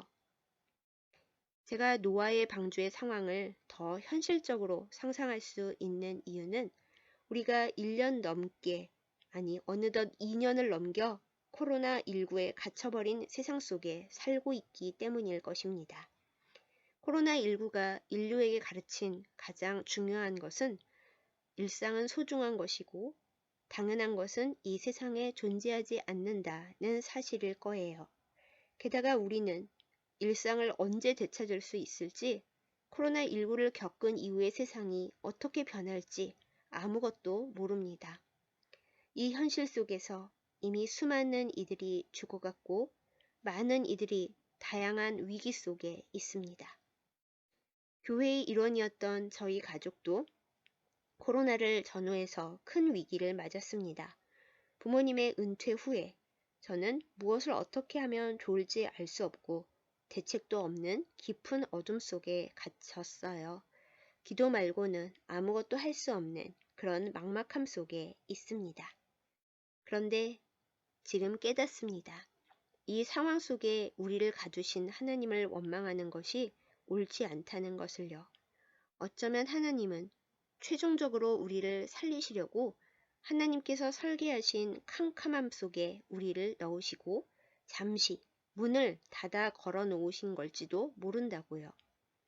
방치나 내버리심이 아니라 철저한 보호의 의미일 수도 있다고요. 다만 하나님께서 우리를 넣어두신 그 공간이 그 옛날 노아의 방주처럼 좁고 캄캄하고 매일매일의 먹을 것 외에는 아무것도 보장되어 있지 않고 시끄럽고 미래를 알 수 없는 막막함으로 가득 차 있기 때문에 우리가 하나님과 이 상황을 오해하고 있을지도 모른다고요. 싱크홀에서 물탱크 안에 들어간 이들은 온갖 죽을 고비를 다 겪지만 결국 물 위로 떠올라 구조됩니다. 그 고생을 안 하고 싶다고 물탱크 안에 안 들어갔더라면 지하의 물속에 영영 수장되는 수밖에 없었겠지요. 이 팍팍하고 답이 없어 보이는 상황을 노아의 방주 속의 나날이라고 여기는 것은 어떨까요? 우리가 모르는 더 큰 환난을 피하게 하기 위해서 하나님께서 우리를 지금 여기 두신 거라고 말이죠. 결과를 모르기에 우리는 겁이 나고 울적하며 때로는 울고 어쩌면 빨리 문을 열어주시지 않고 기다리라 하시는 하나님의 침묵을 원망할 때도 있지만요. 하나님께서 말씀하셔도 우리가 알아들을 상황이 안 되고 지금 문을 열어줬다가는 쏟아지는 비바람과 폭풍 후에 더 심한 환란을 겪을 수도 있기에 하나님께서 기다리라고 하신 거라면요. 직접 문을 닫으신 하나님께서 가장 적합한 때에 나와도 좋다고 하실 거라고 믿으면서 그분이 닫아 넣으셨으니 적어도 이 상황 속에서 죽게 내버려 두시지는 않을 것이라는 믿음을 붙들고 참고 기다린다면 언젠가 무지개를 볼 날도 오지 않을까요? 까마귀를 보내고 비둘기를 보낼 수 있지만 하나님께서 생각하시는 꼭 그날이 와야만 방주 밖으로 나갈 수 있다는 것을 기억하고 조급해지고 절망하려는 마음을 붙들어 믿음과 인내와 소망으로 기도하면서 기다리는 우리였으면 좋겠습니다. 절망하지 않기 위하여 잿빛 기도.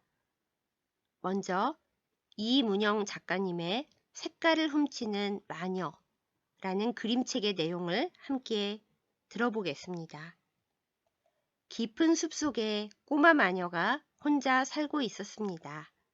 꼬마 마녀는 하얀 고깔모자에 하얀 원피스를 입고 하얀 집에서 살았어요. 그러던 어느 날 꼬마 마녀는 하얀색에 질려버리고 말았습니다. 그래서 마술봉을 손에 꼭 쥐고 집을 나섰어요. 빨간 사과를 발견한 꼬마 마녀는 마술봉으로 사과를 톡 건드렸어요. 그러자 꼬마 마녀의 하얀 치마에 빨간 사과 무늬가 생겨났습니다. 꼬마 마녀는 신이 났어요. 하루 종일 숲속을 돌아다니면서 색깔을 가진 모든 것들을 마술봉으로 건드렸지요. 그때마다 그 색깔들이 꼬마 마녀의 옷, 모자, 신발, 모든 곳에 알록달록 물들었습니다. 이제 마지막으로 남은 건 코끼리 할아버지의 회색빛이었어요. 꼬마 마녀가 코끼리 할아버지에게 다가가자 할아버지는 꼬마 마녀에게 말했습니다. 꼬마 마녀야, 먼저 네 모습을 한번 보렴. 그 말에 코끼리 할아버지가 코에 걸어서 보여주는 거울에 자신을 비춰본 꼬마 마녀는 깜짝 놀라고 말았습니다. 세상에, 분명히 모든 예쁜 색깔들을 다 모아다가 치장을 했었는데 거울에 비친 꼬마 마녀는 머리부터 발끝까지 온통 새카만 검은색으로만 가득했던 거예요. 아니, 이게 어떻게 된 일이지? 예쁜 색을 잔뜩 갖고 싶었는데 온통 새카맣게 되어버렸잖아. 엉엉 우는 꼬마 마녀에게 코끼리 할아버지가 말했습니다. 꼬마 마녀야, 울지 마라. 방법이 있단다. 먼저 네가 욕심부려서 마구 빼앗아 온 색들을 제자리에 다 돌려주고 오렴. 꼬마 마녀는 울음을 그치고 코끼리 할아버지의 말대로 마술봉으로 빼앗아 왔던 색깔들을 전부 원래 주인에게로 되돌려 보냈습니다. 그렇게 한참을 뛰어다니고 나니 꼬마 마녀는 처음처럼 다시 하얗게 변했어요. 그러자 코끼리 할아버지가 다시 말해주었습니다. 자, 이제 온 세상에 빛을 주는 햇님에게로 가서 색깔을 좀 나눠주세요 라고 부탁하려무나. 꼬마 마녀는 햇님을 찾아갔습니다. 햇님, 저에게 색깔을 좀 나눠주세요. 꼬마 마녀의 부탁을 들은 햇님은 빙그레 웃으면서 꼬마 마녀가 있는 곳으로 빛을 살짝 떨어뜨렸습니다. 꼬마 마녀는 햇님에게로부터 오는 모든 색깔을 있는 힘껏 빨아들였어요. 빨강, 주황, 노랑, 초록, 파랑, 남색, 보라. 그야말로 모든 색을요. 꼬마 마녀는 자신이 얼마나 예쁜 색을 많이 가지게 되었을지 가슴이 두근두근 거렸습니다. 그런데 이게 웬일인가요? 거울에 비친 꼬마 마녀는 여전히 새하얗기만 한 거예요. 아니, 이게 대체 어떻게 된 일이지? 실망한 꼬마 마녀는 다시 코끼리 할아버지에게로 달려갔어요. 햇님이 준 색을 다 빨아들였는데 여전히 하얗기만 해요. 어떻게 된 거죠?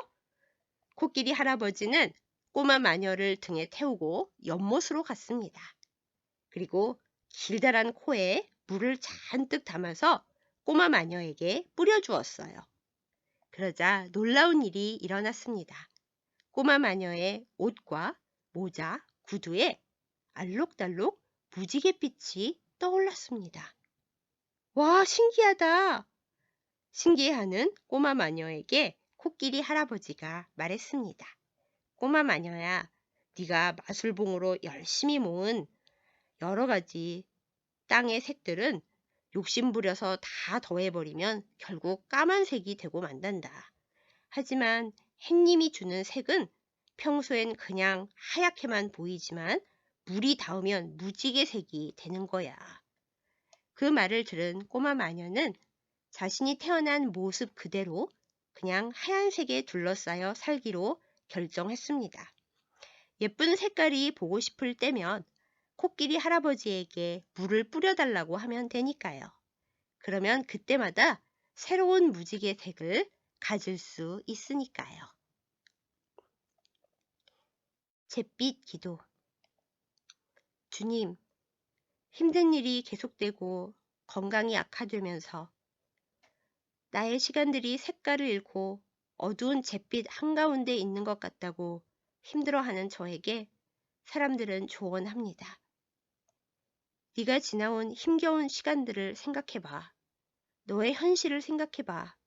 너는 이제서야 네가 만든 가짜 색깔들에서 벗어나 너의 진실에 맞닿은 거야. 잿빛이 너의 진실인 상태인 게 맞아. 그 조언들이 맞다는 걸 알면서도 한편으로는 궁금했습니다. 나는 원래 나에게 없는 색깔들이 아쉽고 슬프고 부러워서 억지로 알록달록한 척 속이며 살아왔던 걸까 하고요. 그런 고민을 하던 저에게 주님은 꿈으로 보여주셨죠. 울고 있는 어린 저에게 커다란 크레파스를 쥐어주시며 성경 이야기를 오색 찬란한 꿈으로 보여주시던 하나님과 그렇게 서투르게 알록달록 주님과 함께 스케치북을 채워간 저의 지난 시간들을요. 그리고 주님은 저에게 말씀하셨습니다. 네가 살아온 시간이 몽땅 거짓인 것만은 아니란다. 나와 함께 열심히 서툴게나마 만들어 온 것이지 않느냐. 하지만 지금은 여러 가지 색깔이 필요한 때가 아니야. 지금은 네가 단 한 가지 색깔의 목탄을 들고 소묘를 해야 하는 시간인 거지. 그러니 너의 세상이, 너의 기분이 알록달록하지 않다고 슬퍼하지 말아라. 잿빛 시간 또한 소중하단다. 너에게 이 세상과 이 세상의 사람들을 더 세밀하게 보고 그려내는 법을 가르쳐 줄 테니까 라고요. 색깔을 훔치는 마녀, 이 동화책을 떠올리며 이제 저는 하나님께 잿빛의 기도를 올립니다. 즐거움도 슬픔도 선명하게 느끼기를 원했던 어린 저에게 하나님은 어린아이가 쓸 법한 다양한 감정의 크레파스를 선물로 주셨습니다. 그래서 저는 어쩌면 다른 이들보다 더욱 많이 기뻐하고 더 깊이 슬퍼하며 제 시간이 오색 찬란한 것을 자랑하면서 안심했던 것 같습니다. 저 자신과 세상과 다른 사람들을 있는 그대로 깊이 헤아리는 일 없이 그저 제 세상이 강렬하게 살아있다는 증거로 제 주변을 밝고 화사한 예쁜 색들로만 가득 채우면 된다고 어린 욕심을 부렸던 것을 고백합니다. 꼬마 마녀처럼요.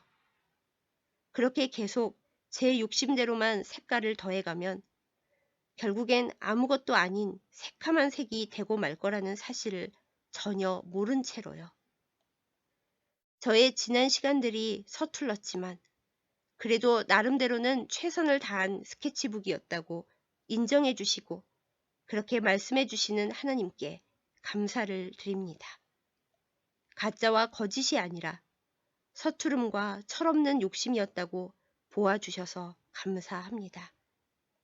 그리고 모든 것을 망치고 완전한 캄캄함에 잠겨버리기 전에 마치 꼬마 마녀가 회색 코끼리를 만났듯이 잿빛의 세상 한가운데에 저를 내려놓으신 것을 깨닫습니다. 저는 잿빛이 우울함과 무감함이라고 오해했지만 잿빛을 대면하는 것은 진정한 색깔 속에 살아가기 위한 지혜와 생각의 시작점이라는 것을 이제 알게 되었습니다. 회색 코끼리가 꼬마 마녀에게 욕심이 불러온 현실을 일깨워주고 마술봉이 아닌 햇님에게 부탁하는 것으로 색을 얻으라고 말해 주었듯이 저도 이제는 제 아이 같은 열심과 상상이 아닌 의의 태양이신 하나님께로부터 오는 진정한 빛깔을 기도하며 이 세상에 드러나 보이는 알록달록함이 아니라 모든 색깔을 받아 간직하고 있으나 꼭 필요한 때에만 가장 알맞은 빛을 드러내는 성령의 무지갯빛을 은혜로 누리게 하옵소서. 그리하여 회색 코끼리가 꼬마 마녀에게 물을 뿌려줄 때 그 무지개를 볼 수 있는 것처럼 잿빛 현실 속에서 눈물 흘리고 땀 흘리며 헌신하고 피를 흘릴 수도 있을 때 그 빛에 반사되는 주님의 무지개 빛을 저도 반사하면서 살아가게 하여 주시옵소서. 하나님 앞에서나 세상 사람들에게나 저 자신에게나 알록달록함을 자랑하면서 안심하려 하지 않고 이제는 목탄을 들게 하소서. 단 한 가지 지혜의 잿빛만으로도 하나님을 세밀히 알고 세상을 섬세하게 파악하며 만나는 각 사람의 장점을 정확히 그려내는 당신의 진정한 화가가 되게 하여 주시옵소서. 또한 저마다의 스케치북에 색을 칠하고 있는 사람들의 그림을 사랑으로 바라보게 하시고 무채색의 마음을 두려워하는 이들에게는 단 한 가지 색으로도 완성된 작품을 그려낼 수 있다는 사실을 잘 전하게 하여 주옵소서. 목탄을 든 지금의 제가 잘못 그린 것은 마른 식빵으로 잘 지워가면서 부드럽고 아름다운 목탄 소묘 작품들로 이 잿빛 시간의 스케치북을 잘 채워가게 하소서. 크레파스의 시간과 목탄의 시간을 모두 지나 진정으로 주님께서 저에게 바라시는 그 무엇인가를 제대로 그려내는 제가 되게 하소서. 스케치북을 채워가는 모든 사람들을 하나님의 시선으로 보아주고 돕는 제가 되게 하소서. 주님의 작은 몽당 연필이길 원했던 그 누군가처럼 이 시간 저도 주님의 작은 목탄이 될 수 있게 하소서. 모든 색깔과 또한 모든 잿빛을 허락하신 하나님께 꼬마 화가가 절망하지 않기 위하여 새 나무들의 꿈. 옛날 옛적 어느 언덕 위에 세 그루의 나무가 자라고 있었습니다.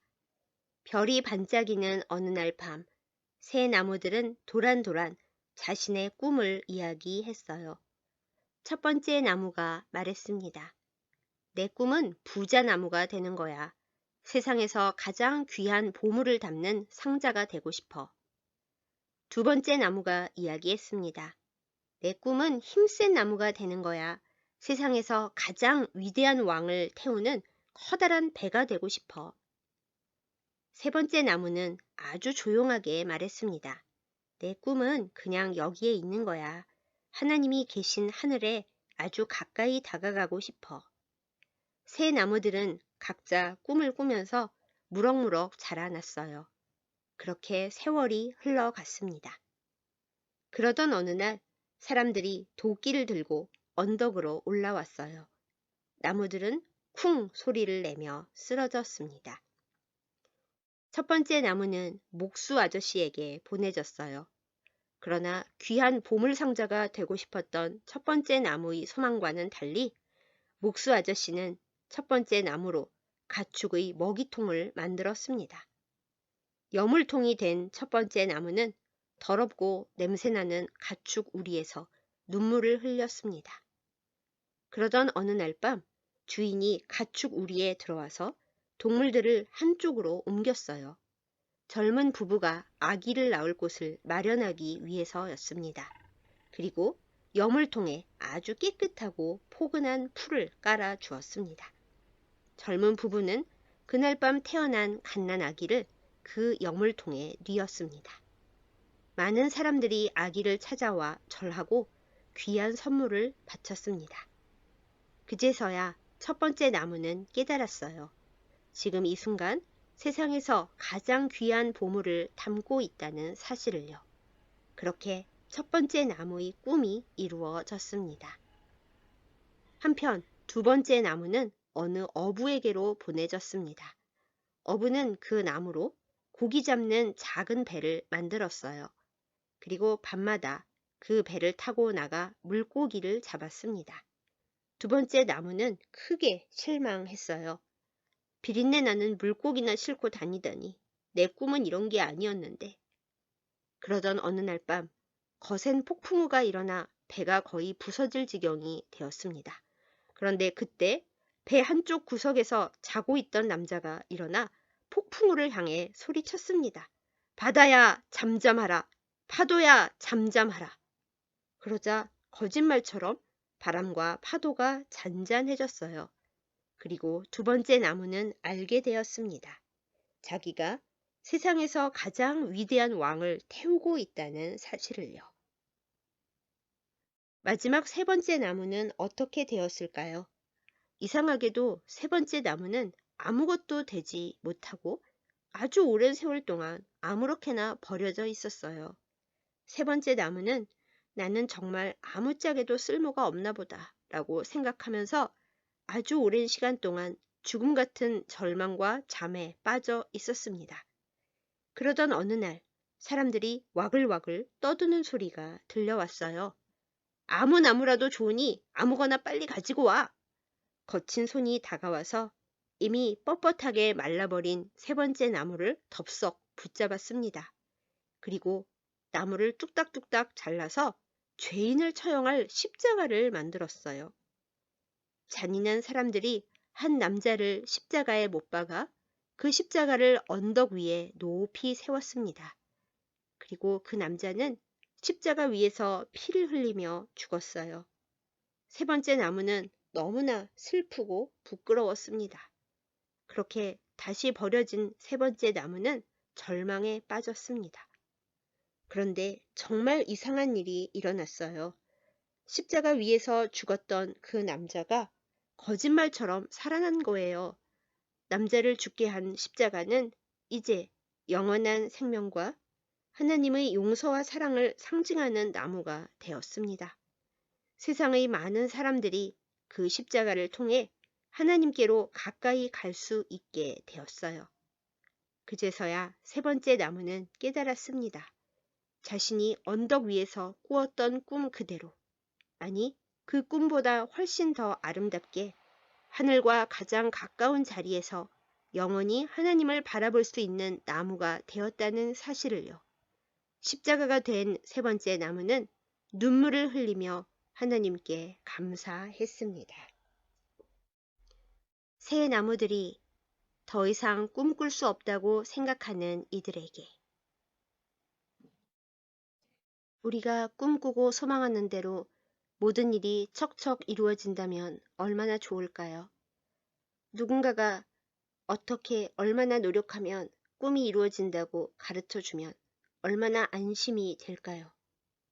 하지만 이 세상은 그렇게 움직이지 않습니다. 그렇게 쉽고 명확한 방식으로 성취될 수 있다면 꿈이나 소망이라고 부르지도 않겠지요. 꿈을 꾼다는 것도 쉽지 않은 일이지만 꿈을 빼앗는 모든 상황과 공격에 맞서서 꿈을 계속 간직한다는 것은 나의 모든 것을 거는 일생일대의 모험입니다. 한 번만 시도해서 되는 것도 아니지요.